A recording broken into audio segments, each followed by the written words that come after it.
Hey guys, what's going on? Welcome back to the channel. If you're new here, make sure you subscribe. Hey.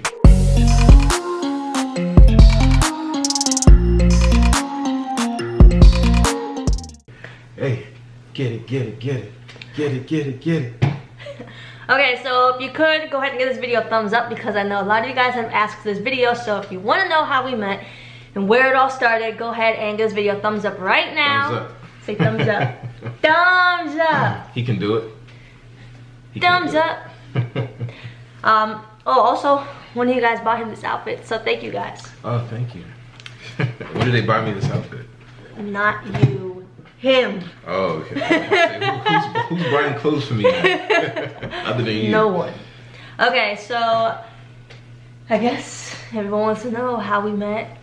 Okay, how did we meet? No, Tell me. it's embarrassing. How's it embarrassing? It's embarrassing. Start from the beginning. What were you doing that day? I was working at Target. Okay. And I was bored at Target. Alright. And what happened? And You're the beginning of this story, so you gotta set it okay, so I was working at Target, and if you don't know, I worked security at Target, so I was a Target protection specialist, security guard, yes, my midget self. Yep, I call it toilet paper shit now. But it was my job, so pretty much try to catch people stealing and so on and so forth. And beat them up. Yeah. You got pepper spray once, didn't you? Or weren't you exposed to pepper spray, I think? The undercover guy got pepper sprayed, and he pushed me out the way so I could get pepper spray. So shout out to you, Nick. So yeah, so it was a normal day, and this guy comes in with a backpack on, and I'm like, oh, this. It's a classic sign. He always has a backpack, and they always be looking around, like looking around. Then they look at the cameras. You see them looking around. I was like, well. It was boring, so I went into the office and watched the cameras, and I see him go into the aisle with colognes and stuff. And fair enough, he grabs some cologne, and then he walks in the middle aisle of Target, the main aisle where the registers are, and just is walking towards like the groceries, and just starts putting it in his bag like no one's gonna notice. Like people all around, he just puts it in like, oh, it's mine. So then I was like, all right, well, he's stealing. And Target has like high-end colognes of like 60 bucks a piece, so. Yeah, I was surprised.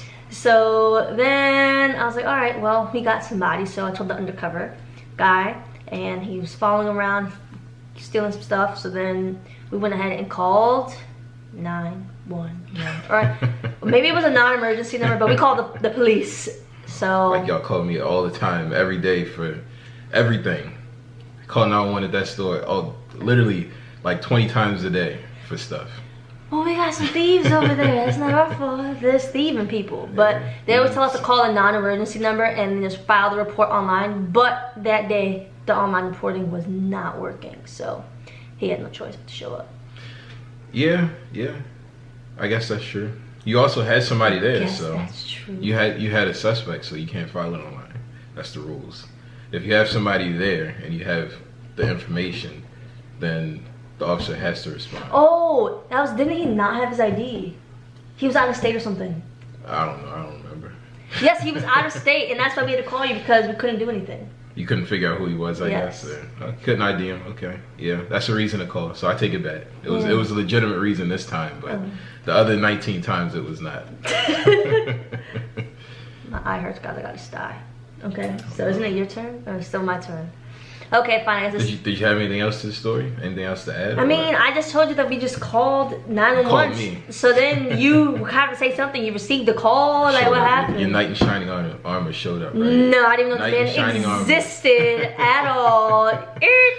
Okay. So you got the call, and what happened? So I forget what I was doing. Probably something very important. Probably a bank robbery or something, or somebody had just, I don't know, stolen a baby out of a carriage, and then I got a call for this person who stole some cologne. So I said, okay, well, let me go down here for the 20th time. Okay, fine. So this man, we were like waving the cameras, trying to wait for the police to show up, and I see his police car sitting out front, and then like I zoom in on the camera, and this boy had like the best haircut I've ever seen in my life.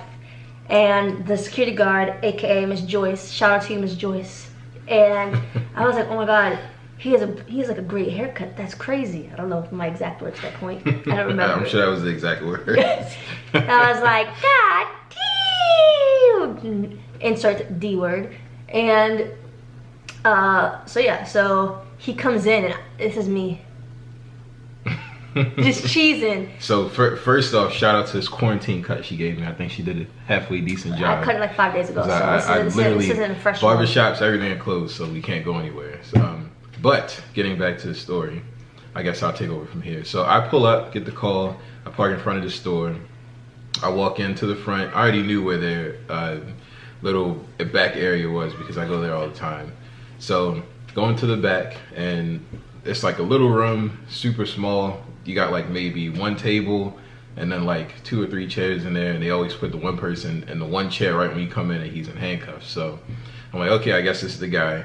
So I look over to my right and I see her just staring at me with the hugest grin on her face. I'm just like, okay, well, you know, either she's into me or she's crazy. It's one of them. It can't be anything else because this smile was just the biggest ever. So I'm like, oh, okay, all right. You know, it takes you by surprise. You're like, okay, all right, let me get back to my job. But then I kind of, you know, start getting the guy's information. I'm like, man, she is beautiful. And I was like, I wish I had the opportunity to talk to her. But, you know, you're professional, so you can't really go in there and start chatting somebody up while you're about to arrest this guy. So I go and talk to this guy, and I still have the police report from that day. I can't show you all the specifics, but I have the police report. So I can tell you the exact day that we met. The day was May 9th, 2015. The time was 12:40 p.m. The exact day and time that we met. I don't think a lot of people have this type of documentation of when we met. Man kept this. Right?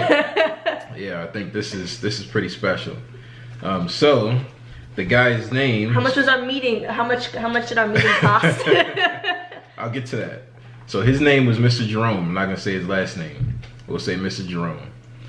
So shout out to you. This would never happen if it wasn't for you, Jerome. So yeah, if you didn't steal anything. If you didn't steal. Let me tell you what Mr. Jerome stole. Along with pricing. Alright, here we go. So Mr. Jerome stole a container of Olay body wash. Okay, and that was priced at $4.99. So I got that back for him, thank goodness, crime of the century. And then the kicker, he stole a bottle of Burberry cologne. Now, $31.49. It was on sale, guys. $31.49. So this guy, total value was $36.48.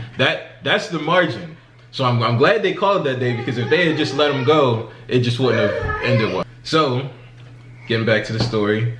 Mr. Jerome stole a total of $36.48 from Target. So I'm so glad they called that day, because if they hadn't, we had never met, and none of this would have been possible. All this stuff we've been able to create and the memories we've been able to share with each other. So shout out to you, Jerome. Shout out to you. Yeah. That's it? That's it. That's how we met. Oh yeah, you're right. Yeah. So, oh yeah, that's what Jerome stole. But there's more to the story. So how did we begin to actually talk to each other? So like I said, you're wearing your whole uniform and stuff, and you're trying to be professional, and this big tough macho guy comes in. You can't really just pull somebody to the side and talk to him. So I get the information, go back to my car, and start, you know, running his information. I'm not locking a guy up for $40. So, you know, you're just gonna take his information and then let the business decide whether or not they want to charge him for the $40 or not. So I go back to my car right in front of the store. And we'll probably get a little graphic up so you kind of see where everything was in retrospect. So I pull up in front of the store, and I'm doing my information, running some reports and things, typing some things up, about to leave. And she comes out of the store. Hold on. Don't, before you come up with your story, okay? So, I was still in the office, and I saw him in his car. So I was like, well, let me just go outside. I was thirsty. I had water in my car. So she claims. So I went back to my car, because it was parked literally, it was like one of the first spots outside of Target. So it was like right in front of his car. So I went out there, and I walked, and I opened my car, to find my water bottle that just happened to not be there. So that was embarrassing. It was never there to begin. I had to act like I was looking for something in my car, and I'm like, if this guy is staring at me. And then the other thing was, I didn't walk in the crosswalk. So when I walked out, I just crossed the street. Jaywalking. Guys, I was terrified. So after I closed my door because I looked like an idiot because I didn't have anything in my hand when I turned back around, he's like, excuse me, miss. And at that time, I swear to you, I thought I was gonna get a ticket for jaywalking. I was so scared. I should have gave you one. Should have gave you one for jaywalking. So then he... You got me here for $40. That petty crime. Might as well give you one for another one. Listen, right? Look what you got for $40, okay? It's a pretty good trade-off. Pretty good trade-off. I'd say. Right? Luck of the draw. Yeah. So, getting back to the story. So she's going to go get her invisible water that doesn't exist. And I'm sitting in my car doing some things, and of course she walks right in front of my car. Like, oh man, I'm like, this, you're an idiot if you can't read these signs. You better do something, because she's right in front of you. You gotta act. So she went and got her water bottle, or fake water bottle, and walked back, and I said, all right, this is my chance. Let me roll the window down and call her over. And the rest is what they call history. Well, what'd you say? I said, what did I say? I'm trying to remember what I said. What did I say? You sure? Excuse me, miss. And I was like, oh, shh. And I was like, yes. And I was like, I was pissing my pants. I was terrified, like terrified. What'd I say? He said, can I take you out on a date? That's what I said? Yeah. I didn't say anything about you're so beautiful. Oh, I'm pretty sure I said that too. You did say that. That was so awkward. Okay. I remember that. It's coming back to me now. He said, you're so beautiful. Can I take you on a date? That's what you said. Okay. All right. I'll take it, as I don't remember exactly what I said. And I was still cheesing from ear to ear, and I was just like, oh my God. The clear answer was yes, obviously. How could she turn me down, right? Brad Pitt over here. If you wanna... Brad Pitt? You could have said anybody else. Idris Elba over here. Yeah. Oh, but our first date, guys. That's a joke in itself. First date? Our first date. You don't go that far? Not in this video. We could do it for the next video. Okay.